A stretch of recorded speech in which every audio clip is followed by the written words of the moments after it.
कि मायावती अपने भाई से ज़्यादा जो प्यार दुलार करती हैं वो आकाश आनंद को करती हैं। और अभी से नहीं, बहुत छोटे से, चाहे वो उनको विदेश पढ़ाने का किस्सा हो, चाहे बाहर भेजने का किस्सा हो, वापस सियासत में लाने का हो, पार्टी ज्वाइन कराने का हो। लेकिन बीएसपी एकमात्र ऐसी पार्टी है जो ना हिंदू मुस्लिम के फेर में फंसी है, उसको हिंदू वोट भी मिलता, भले ही कम हो गया है अब, लेकिन हिंदू वोट भी मिलता है, मुस्लिम वोट भी मिलता है। अगर आपको किसी दिन ये खबर भी मिल जाए कि एक बसपा की मीटिंग हुई और आकाश आनंद बसपा चीफ हो गए, तो उस पर भी कभी चौंकिएगा मत, क्योंकि ये भी कभी भी हो सकता है। और नमस्कार, आप देख रहे हैं भारत एक्सप्रेस और मैं हूं आपके साथ आंचल मित्तल। बिहार में जल्द ही चुनाव होने वाले हैं और ऐसे में सभी पार्टियां इस चुनाव के लिए जोरों शोरों से तैयारी में लगी हुई है, तो वहीं बसपा की तरफ से भी तैयारी जारी है। ऐसे में बीते दिन मायावती ने अपनी पार्टी का चीफ कोऑर्डिनेटर आकाश आनंद को बना दिया। अब इससे कई सवाल खड़े हो रहे हैं कि ये वही आकाश आनंद है जिन्हें पार्टी से निष्कासित किया गया था, फिर एक महीने बाद वो माफी मांगकर पार्टी के अंदर वापस आए, लेकिन अब उन्हें जो है चीफ कोऑर्डिनेटर बना दिया गया। इसके पीछे आखिरकार मायावती के दिमाग में क्या कुछ चल रहा है, क्या वो कोई खेल खेल रही है, इसी के बारे में आज हम समझेंगे। इस वक्त मेरे साथ मेरे सहयोगी उज्जवल मिश्रा मौजूद है, इन्हीं से समझेंगे कि आखिरकार मायावती क्या चाहती है और इस पूरे मामले पर चर्चा करेंगे। तो आपको क्या लगता है? आकाश आनंद, आप देखिए, मायावती की सियासत पर अगर नज़र डालेंगे आप, तो मायावती अभी तक पार्टी का कोई भी नेता कितने भी बड़ा कद का हो, उसे कभी भी उन्होंने पार्टी के उसूलों से समझौता नहीं किया। जब भी उन्होंने चाहा, उन्होंने ये नहीं देखा कि क्या नफ़ा क्या नुकसान होगा, उन्होंने उसे बाहर निकाल दिया। ये बगैर सोचे कि उसका काडर क्या है, उसका वोट बैंक कितना है, वोट शेयर पे कितना प्रभाव पड़ेगा, ये उन्होंने कभी नहीं सोचा। बड़े बड़े नेता इसकी एग्जाम्पल हैं। लेकिन ये पहली दफ़ा हुआ जब अपने ही परिवार के किसी सदस्य को भी मायावती ने नहीं बख्शा और उसे बाहर निकाल दिया। मैं इसे कहता हूँ आंचल, ये सांप सीढ़ी का खेल मायावती खेलती हैं। होता क्या है कि आप सांप सीढ़ी के खेल में आप पासा फेंकते हैं, जितने नंबर आते हैं, आप सीढ़ी मिली तो चढ़ते चले जाते हैं, सांप काट लेता है तो नीचे आ जाते हैं। मायावती आकाश आनंद के साथ ठीक यही कर रही हैं। आकाश आनंद को आप देखो, पहले सीढ़ी से चढ़ाती हैं ऊपर, फिर पासा फेंकती हैं तो सांप काटता है, फिर वो नीचे पायदान पे आ जाते हैं। इससे नुकसान क्या पार्टी को होता है? जब कभी आपका स्थायित्व कार्यकाल नहीं होता है तो समस्या होती है। समस्या ये है कि मायावती ने पहली बार नेशनल कोऑर्डिनेटर बनाया था, उससे पहले चुनाव प्रचार की जिम्मेदारी सौंपी थी, इस बार नेशनल चीफ कोऑर्डिनेटर बना दिया है। जब आपको बड़ा पद मिलता है तो आपके नीचे कार्यकर्ताओं का, आपके नीचे सबऑर्डिनेट्स का एक हुजूम होता है, आप उनको लीड करते हो। अब क्या होता है, जब आपके साथ कई दफ़े ये हो चुका होता है कि आप अंदर बाहर गए हुए रहते हो, तो उन्हें लगता है कि इस बार फिर अगर ये निकल जाएंगे तो कोई बड़ी बात नहीं होगी। लेकिन एक बात और है आकाश आनंद को लेकर, मैं ये बहुत जिम्मेदारी से कह रहा हूँ, क्योंकि मैंने मायावती की सियासत को बहुत नज़दीक से देखा है। उसकी एक बड़ी वजह ये रही कि 2007 मतलब सतीश चंद्र मिश्रा को बहुत कम लोगों को पता होगा, जहाँ से मैं आता हूँ कन्नौज से, सतीश चंद्र मिश्रा की ससुराल जो है वो कन्नौज में ही है। और जिस घर में उनकी ससुराल है, उस घर से मेरे बहुत घरेलू ताल्लुकात थे, बहुत पुराने। तो कई किस्से मैं मायावती के अक्सर सुना करता था। तो उसमें एक किस्सा ये भी था कि मायावती अपने भाई से ज़्यादा जो प्यार दुलार करती हैं वो आकाश आनंद को करती हैं। और अभी से नहीं, बहुत छोटे से, चाहे वो उनको विदेश पढ़ाने का किस्सा हो, चाहे बाहर भेजने का किस्सा हो, वापस सियासत में लाने का हो, पार्टी ज्वाइन कराने का हो, मायावती ने हूबहू आकाश आनंद पर अपनी एक छत्र छाया रखी है, जो कि आप देखते होंगे होता भी है। सियासत में अगली पीढ़ी को तैयार करने की एक जिम्मेदारी भी वर्तमान पीढ़ी की होती है। पिछले कई दफ़े देखोगे, उसे सही करीने से सजा दिया जाए तो वो आगे पार्टी को फ़ायदा पहुंचाती है, नहीं सजा पाएंगे तो नुकसान पहुंचाती है, जैसे कांग्रेस के साथ हो रहा है। कांग्रेस में अगली पीढ़ी को तैयार करने का कभी वक्त मिला नहीं। आप इंदिरा गांधी की सियासत के बाद से देख लीजिए, उनकी हत्या के बाद राजीव गांधी को मजबूरन आना पड़ा, राजीव गांधी की हत्या के बाद सोनिया गांधी को पॉलिटिक्स में मजबूरन आना पड़ा। और ये कहा जाता है, कई किताबों में आप ये पढ़ेंगे जिन्होंने कांग्रेस को बहुत अच्छे से कवर किया या कांग्रेस के घरेलू संबंध जिनसे रहे हैं, वो जब ये लिखते हैं तो वो भी ये लिखते हैं कि राहुल गांधी को भी सियासत में मजबूरी में लाना पड़ा, सोनिया गांधी कभी भी नहीं चाहती थी। तो ये एक थोपी हुई राजनीति होती है, वो कांग्रेस का आज जो हश्र है वो उस पर दिखता भी है। मायावती ये गलती नहीं करना चाहती हैं। वो ये चाहती हैं कि अगली पीढ़ी तैयार हो जाए और बहुत करीने से तैयार हो जाए, इसलिए वो आकाश आनंद को जिम्मेदारी देती भी रहती हैं, नाराज़ भी हो जाती हैं। मायावती के गुस्से पर एक और आप कभी भी देखना, वो गुस्से में जब वो फैसला लेती हैं तो वो नफ़ा नुकसान नहीं देखती हैं। पार्टी में क्या होगा, कैसे होगा, कितना होगा, इससे उन्हें मतलब नहीं रहता है। कितना भी बड़ा नेता हो, उसे बाहर निकालने में एक मिनट उन्होंने नहीं लगाया, चाहे वो नसीमुद्दीन सिद्दीकी हो, चाहे वो, मतलब बड़े से बड़ा एग्जाम्पल आप लेकर के देखेंगी तो वो हमेशा आपको यही दिखेगा। दूसरी सबसे बड़ी बात आकाश आनंद को लेकर के, अगर आपको किसी दिन ये खबर भी मिल जाए कि एक बसपा की मीटिंग हुई और आकाश आनंद बसपा चीफ हो गए, तो उस पर भी कभी चौंकिएगा मत, क्योंकि ये भी कभी भी हो सकता है और मायावती कभी भी अपनी विरासत को भी आकाश आनंद को सौंप सकती हैं। इसीलिए वो आकाश आनंद पर अभी एक प्रयोग कर रही हैं और लगातार वो प्रयोग करते जा रही हैं। देख रही हैं सियासत में प्रयोग कई दफ़े होते हैं, वही आकाश आनंद के साथ चल रहा है। मायावती ने उन्हें नेशनल चीफ कोऑर्डिनेटर तो बना दिया, लेकिन अगर आकाश आनंद की तरफ से हम समझे तो उनके ऊपर भी एक बड़ी जिम्मेदारी सौंपी गई है। और जिस तरीके से पहले भी उन्होंने एक तरीके से मायावती को धोखा दिया था अपने ससुर की बात सुनकर, जिस वजह से उन्हें निष्कासित किया गया था, हालांकि उन्होंने माफ़ी मांग ली थी सार्वजनिक तौर पर, तो क्या लगता है वो इस जिम्मेदारी को उठा पाएंगे ठीक तरीके से? मैं तो शुरू से कह रहा हूँ आकाश को आकाश मिल तो गया है, लेकिन ये जो ताज मिला है ये कांटों से सजा हुआ ताज है। आकाश के ऊपर बहुत जिम्मेदारियाँ हैं।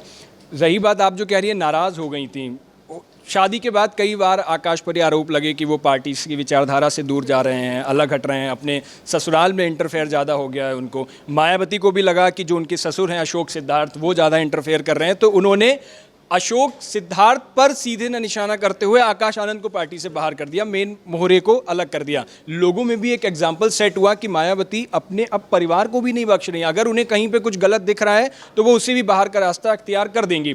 फिर मायावती का चूंकि गुस्सा तो होता ही है, भयंकर गुस्सा होता है, वो मैंने अभी आपको बताया, वो देखती नहीं है। लेकिन अब चूंकि आकाश आनंद के लिए एक सॉफ्ट कॉर्नर है उनका, बहुत लाड़ दुलार से बहुत प्यार से उन्होंने उनको पाला हुआ है, तो मायावती को आकाश को वापस पार्टी में लाना भी था। लेकिन मायावती चूंकि सियासत की मजी हुई खिलाड़ी हैं, आप याद करिए जब आकाश आनंद को पार्टी में वापस लाई थी तो मायावती ने कितने प्लानिंग के साथ उनको वापस लाया था। आप किसी को वापस लाओगे तो किस बात के लिए लाओ, क्या कह के लाओगे? तो मायावती ने इसके लिए क्या किया, अम्बेडकर जयंती थी, इस बार उन्होंने कहा कि ये जो अम्बेडकर जयंती होगी वो जिला स्तर पर होगी। जिला स्तर पर सारी कमेटी की बैठकें हुई, मीटिंग्स हुई, और उन्होंने ये भी कहा कि मेरठ और लखनऊ ये दो जगह ऐसी होंगी जहां मंडल स्तर पर अम्बेडकर जयंती मनाई जाएगी। एक जो नया फरमान उन्होंने अब तक के बसपा के इतिहास में पहली बार जारी किया था वो ये था कि इस बार की जो अम्बेडकर जयंती मनाई जाएगी वो उसमें बसपा के कार्यकर्ता अपने परिवार वालों को लेकर के पहुंचेंगे और वहां पर अम्बेडकर जयंती मनाई जाएगी। तो लोगों के परिवार को शामिल कर दिया। अब जब बसपा प्रमुख कह रही हैं कि कार्यकर्ताओं का परिवार पहुंचेगा तो उनका खुद का परिवार ना पहुंचे, ऐसा कैसे हो सकता है? तो बस उन्होंने ये पूरी प्लानिंग की और आकाश को पार्टी में अंदर लेकर के आई। आकाश पार्टी में शामिल हो जाते हैं, उसके बाद आकाश आनंद बाकायदा ट्वीट करके माफ़ी मांगते हैं। मायावती का एक रिवर्ट ट्वीट आता है, वो लिखती हैं कि इस बार आकाश को एक बार फिर हम देख रहे हैं, आखिरी मौका है इनके लिए, और सारी चीज़ें करके वो पार्टी में उनकी वापसी हो जाती है। ये भी तय था कि आकाश को एक बार फिर बड़ी जिम्मेदारी दी जाएगी, क्योंकि बसपा, आप देखो एक चीज़ बहुत स्पष्ट तरीके से मैं कहता हूं, अगर कोई आज की तारीख में ये कह दे कि बसपा कार्यकर्ताओं से कमज़ोर पार्टी है, मैं नहीं मानता। बसपा का काडर ख़त्म है, ये भी मैं नहीं मानता। बसपा सोशल मीडिया पर निष्क्रिय है, ये भी नहीं मानता हूं। बस बसपा की जो लीडरशिप है वो अभी सुषुप्त अवस्था में है, वो सोई हुई है। मायावती जिस दिन चाहेंगी पार्टी को उसी लिहाज से फिर बड़ा करके खड़ा कर देंगी और उसी लिहाज से पार्टी फिर आगे बढ़ जाएगी। बस उसकी लीडरशिप रोल में जो अभी सुषुप्त अवस्था है उसके कई कारण हो सकते हैं, वो खुद बसपा चीफ जानती होंगी। तो उस लिहाज से मैं कहता हूं कि अगर वो जिस दिन चाहेंगी पार्टी फिर खड़ी होगी और अच्छा परफॉर्म करके दिखाएगी, ऐसा मुझे लगता है। मैं आपसे ये भी समझना चाहूँगी कि जिस तरीके से आकाश आनंद को पार्टी से निष्कासित भी किया गया था, फिर उन्हें इतनी बड़ी जिम्मेदारी सौंप दी गई, एक बहुत ही बड़ी जिम्मेदारी है, तो आपको क्या लगता है कि जो लोग हैं, जनता लगा लीजिए या फिर पार्टी के बाकी कार्यकर्ता, उनकी वही वैल्यू रख पाएंगे? मतलब जिस तरीके की वैल्यू उनकी पहले थी वो सेम रह पाएगी, वही इज्जत उन्हें मिल पाएगी पार्टी में? हाँ, ये तो है ही। मैंने कहा ना आपको, सांप सीढ़ी का खेल है ये।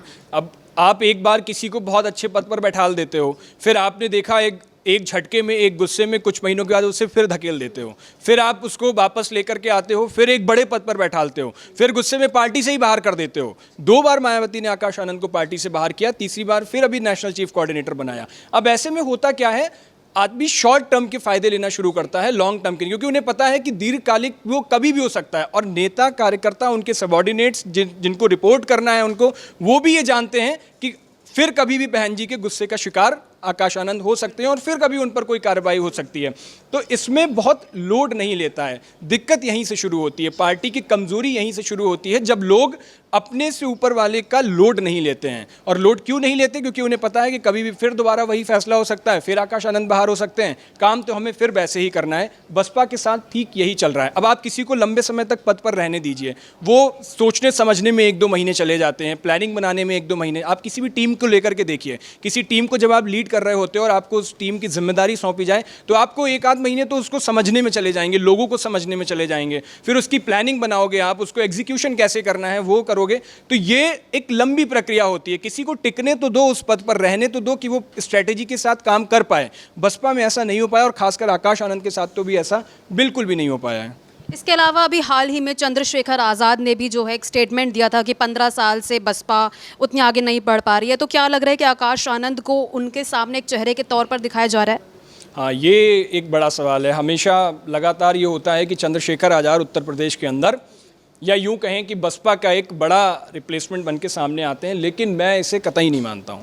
चंद्रशेखर आज़ाद मायावती के अनुभव, मायावती के संघर्ष के आगे अभी बहुत छोटे हैं। आप देखो, मायावती जब फैसले लेती हैं तो वो फैसले में नफ़ा नुकसान क्यों नहीं देखती? क्योंकि मायावती ने बहुत ज़मीनी शुरुआत से अपनी राजनीति, बहुत संघर्ष के साथ अपनी राजनीति की शुरुआत की है। तो जब कोई शून्य से शिखर पर पहुंचता है तो उससे वापस शून्य पर आने पे कोई बहुत बड़ा लोड उसके लिए, बहुत टेंशन की बात उसके लिए होती नहीं है। अब जिसको सब कुछ पहले से ही थाली में सजा सजाया मिलता है, उसके लिए ये दिक्कत की बात होती है कि जब सब हट जाएगा तब वो क्या करेगा, क्योंकि उसकी परवरिश तो वैसी हुई नहीं है। अब आप आकाश आनंद और चंद्रशेखर के बीच में ये लड़ाई देखी जा रही है। युवा चेहरे हैं, दोनों को साफ तौर पर देखा जा सकता है, लेकिन अभी भी ये मत भूलिए कि आकाश आनंद के ऊपर भी मायावती बैठी हुई हैं। बसपा को आप देखो, पूरे देश भर के राजनीतिक पार्टियों को जब आप देखोगे तो उसमें बसपा का बिल्कुल एक अलग स्थान है। कैसे, वो बताता हूँ आपको। अभी हाल फिलहाल की राजनीति में देखो आप, 90 के दशक की राजनीति और 2024-25 की राजनीति में बहुत फ़र्क आ गया है जब आप इसको देखोगे। अब एक धार्मिक वोट बैंक अलग होता है, जातिगत वोट बैंक अलग होता है। जैसे बीजेपी के ऊपर अगर आपसे भी पूछूं कि हिंदुओं की सबसे बड़ी पार्टी कौन सी है, हिंदुओं का वोट कहाँ जाता है, तो आप बीजेपी कहोगे। दूसरी पार्टी आपने क्यों नहीं कही? क्योंकि लोगों में ये परसेप्शन क्रिएट हो गया है कि हिंदुओं का वोट बीजेपी के साथ जाता है। इसी तरह से मैं अगर आपसे कहूं कि उत्तर प्रदेश में यादवों की सबसे बड़ी पार्टी कौन सी है, यादव वोट कहाँ जाता है, सपा कहोगे आप। मैं कहूं दलितों का वोट कहाँ जाता है, तो इस तरीके से सबकी अपनी अलग अलग पार्टियां बनी हुई है। लेकिन बीएसपी एकमात्र ऐसी पार्टी है जो ना हिंदू मुस्लिम के फेर में फंसी है, उसको हिंदू वोट भी मिलता, भले ही कम हो गया है अब, लेकिन हिंदू वोट भी मिलता है, मुस्लिम वोट भी मिलता है।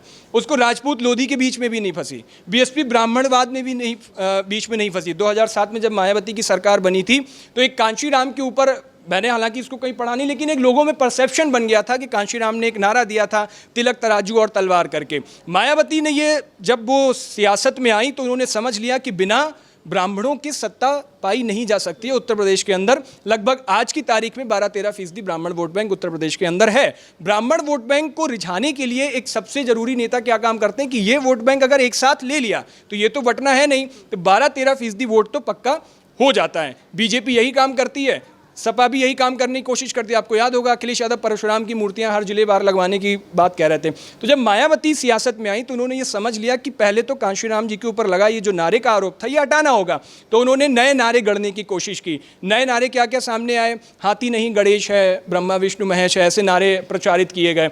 उसके बाद कई आपने तमाम नारे, जो ये बसपा की टैग हटाने की कोशिश की कि नहीं, बसपा सिर्फ दलितों की पार्टी नहीं। एक टाइम पर बसपा को तो अति पिछड़ों के भी वोट मिलते थे, जिसको कांशीराम जी कहते थे कि ये तो स्टेपनी वोट बैंक है हमारा, तो वो वोट भी बसपा को मिला करते थे। तो बसपा एकमात्र ऐसी पार्टी है जो अभी तक न धार्मिक चकल्लसों में फंसी है, न जातिगत चकल्लसों में फंसी है। और बसपा, फिर मैं कहता हूँ, जिस दिन मायावती फिर एक बार चाह लेंगी उस दिन फिर वही लीडरशिप रोल बसपा में आएगी। और सत्ता में आए ना आए एक अलग बात होगी, लेकिन उत्तर प्रदेश के अंदर अगर कोई किसी की सरकार बनेगी तो बिना बहन जी के वो सरकार बन जाए, ये भी मैं नहीं मानता हूं। जिस दिन मायावती चाह लेंगी और जिस दिन बसपा को उठकर खड़ा कर देंगी, उसका काडर भी मजबूत है, सोशल मीडिया पर भी एक्टिव है। अब आप सोशल मीडिया पर देखो, हम लोग तो डिजिटल के लोग हैं, मैं ये कहने में बिल्कुल गुरेज नहीं करता हूं इसमें कि बसपा के व्यूज़ नहीं होते हैं। आप देखो, मायावती से रिलेटेड कोई भी खबर हो, आकाश आनंद से रिलेटेड कोई भी खबर हो, आप देखो आकाश आनंद, जब कल ये बड़ा फैसला हुआ तो ट्विटर पर नंबर 1 पर ट्रेंड कर रहा था आकाश आनंद का नाम, वो ट्रेंडिंग थे। बसपा से रिलेटेड कोई भी खबर आप देखेंगे सोशल मीडिया पर तो वो सबसे ज़्यादा चलती है। उसकी वजह यह है कि कि बसपा का वोट जरूर ना मिलता हो, लेकिन अभी भी उनका जो काडर है वो उसको सपोर्ट करता है और वो देखता है। और इसीलिए मायावती का जो जनाधार है, अगर वो फिर चाहेंगी तो एक बार उसी रूप में वापस निकलकर सामने आएंगी, ऐसा मुझे लगता है। और रही बात चंद्रशेखर की, तो चंद्रशेखर को रिप्लेस कर देंगे वो मायावती को या बीएसपी को, ये तो मैं बिल्कुल नहीं मानता हूं। उसके लिए शायद कर सकते हैं, लेकिन अभी बहुत लंबा वक्त लगेगा और मायावती के जाने के बाद भले ही ये संभव हो पाए, लेकिन उनके रहते रहते मुझे नहीं लगता कि आज़ाद समाज पार्टी या चंद्रशेखर कुछ बड़ा कर पाएंगे और वो बसपा को रिप्लेस कर देंगे, ऐसा मुझे लगता है। मेरी राजनीतिक समझ ये कहती है। तो आकाश आनंद को बसपा का नेशनल चीफ कोऑर्डिनेटर बना दिया गया है। देखना ये होगा कि वो इस जिम्मेदारी को किस तरीके से निभा पाते हैं। इसको लेकर आपकी क्या राय है, कमेंट बॉक्स में ज़रूर शेयर करें।